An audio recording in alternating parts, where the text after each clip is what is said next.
ہاں ایک اور پہلے حدیث آپ کے آگے یہ والی میں رکھ دوں کہ آپ صلی اللہ علیہ وسلم نے فرمایا ہر دن جس میں سورج طلوع ہوتا ہے لوگوں کے ہر جوڑ کی طرف ایک صدقہ ہے، جیسے پیچھے بھی ہم نے بات کر لی. اور صدقہ صرف مال کا خرچ کرنا ہی نہیں بلکہ یعنی آپ کا دو آدمیوں کے درمیان انصاف کروا دینا بھی صدقہ ہے. کسی آدمی کو یعنی سواری پر بٹھانے میں یا اس کا سامان اٹھا کر رکھوانے میں مدد کرنا بھی صدقہ ہے. کتنی چھوٹی چھوٹی باتیں ہیں، ایزی آسان ہیں، تو یہ صدقہ ہے. سبحان اللہ. ان کو ذرا ہم بالکل سوچیں، کسی کی ہیلپ کر دینا. اب کیا ہے آج کے دور میں، یعنی کسی بڑے کے لیے، کسی کے بھی لیے آپ دروازہ کھول دیں گاڑی کا تو یہ بھی صدقہ ہے. آپ ہیلپ کر دیں گاڑی میں. اب تو یہی ہے نا، اب تو سواریاں یہی ہیں، اب دوسری بھی ہیں، تو ہیلپ کر دیں چڑھنے میں، سامان رکھوا دیں. یعنی چھوٹا چھوٹا یہ جو سلسلہ ہے کاموں کا، ٹھیک ہے، چھوٹے چھوٹے کام کر دیں تو یہ سب آپ کا صدقہ ہے. سبحان اللہ. یعنی اس میں کوئی پیسے نہیں خرچ ہو رہے.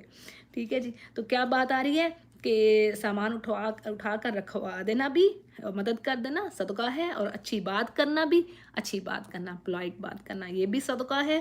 اور ہر اس قدم میں یعنی جس سے چل کر تو نماز کی طرف جائے صدقہ ہے. یعنی جو مسجد کی طرف آپ کے سٹیپس اٹھ رہے ہیں تو وہ سب صدقہ ہے. راستے سے تکلیف دہ چیز کا ہٹانا بھی صدقہ ہے. کتنی چیزیں آگی سبحان اللہ ایک ہی حدیث میں. بخاری اور مسلم اس کو روایت کرتے ہیں. ٹھیک ہے، یہ ہو گیا. پھر اسی طرح ایک اور حدیث میں آتا ہے جس میں وضو کے بارے میں ہے کہ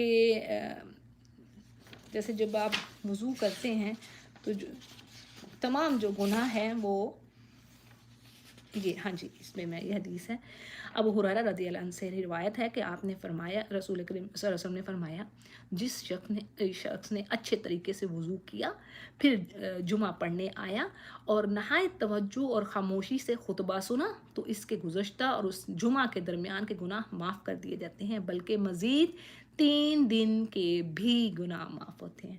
اور جس شخص نے کنکریوں کو چھوا، یعنی اس سے یہ ایک اگزامپل دی گئی ہے، پرسونیفیکیشن آپ کہہ لیں، کہ خطبہ کے دوران بس وہ اپنے پتہ نہیں کن خیالوں میں کھویا رہا تو اور کھیلتا رہا تو اس نے بیکار حرکت کی، یعنی اپنا ثواب، جمعے کا جو ثواب تھا اس نے ضائع کیا.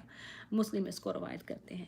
تو بات یہ ہے کہ جو یعنی یہ بڑی اہم چیز ہے. اس پر انشاءاللہ جو ہے وہ بات رکھوں گی کہ جمعے تھوڑا سا ٹائم ہوتا ہے، تھوڑا سا. اکثر ہمارے لوگوں کو پتہ نہیں ہوتا، وہ جاتے ہیں تو ان کو جمعے کا ثواب نہیں مل رہا ہوتا، پھر بھی خالی نماز کا ثواب ملتا ہے، ظہر کی نماز کا. اللہ تعالیٰ ہمیں ان میں سے کرے جو وقت پر جائیں. اور یہ اتنی اہم بات ہے. ہم پڑھتے ہیں نا یوم السبت کا واقعہ، تو بہرحال ٹاپک میرا آج یہ نہیں تھا، لیکن یہ جیسا آپ کے لیے، آپ کی سمجھ کے لیے، کہ یوم السبت کا واقعہ پڑھتے ہیں نا ہفتے والے دن کا، تو کیا تھا وہ ان کی ورشپ کے لیے اسپیسیفائی کیا ہوا تھا، مخصوص تھا، اللہ تعالیٰ نے کیا ہوا. لیکن اس دن وہ کیا کام کر رہے تھے؟ جس سے روکا گیا تھا وہ کام کر رہے تھے.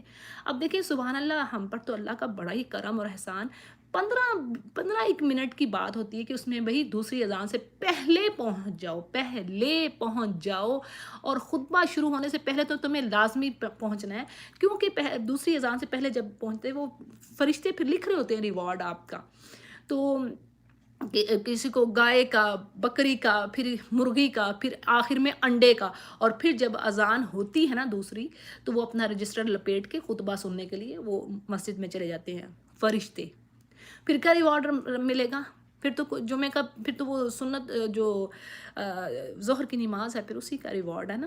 جب خطبہ سٹارٹ ہو گیا تو یہ بڑی اہم بات ہے، بڑی اہم ضروری بات ہے. دیکھیں نا، اللہ نے ان کی شکلیں بگاڑ کے رکھ دی جو وہ کام نہیں کر رہے تھے. تو ہمارے لیے یہ لیسن نہیں ہے اس میں؟ اللہ نے کیوں بتایا ابھی ان کا واقعہ؟ ہمارے لیے نا.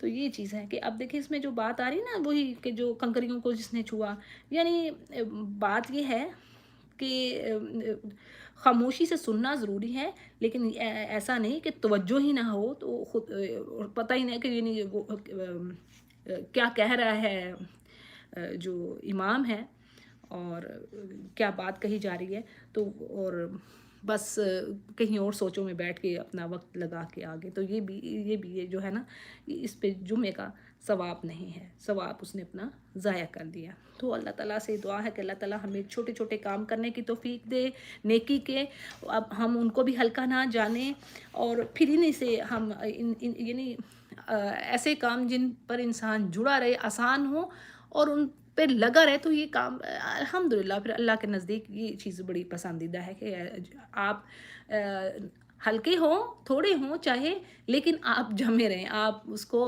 کنسسٹنسی سے آپ اس عمل کو کرتی رہیں، اور انشاءاللہ اللہ تعالیٰ قبول فرمائے، اور اللہ تعالیٰ ان میں سے کرے ہمیں جو جنت الفردوس کے اہل فردوس ہوں، اور اللہ تعالیٰ ہمیں اور ہمارے پیاروں کو ان میں سے کرے، اور روز قیامت اللہ تعالیٰ دیدار ان میں سے کرے جو اللہ کا دیدار کر رہے ہوں۔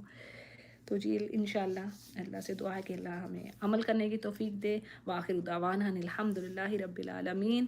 سبحانک اللہم و بحمدک، نشہد لا الہ الا انت، نستغفرک و نتوب الیک۔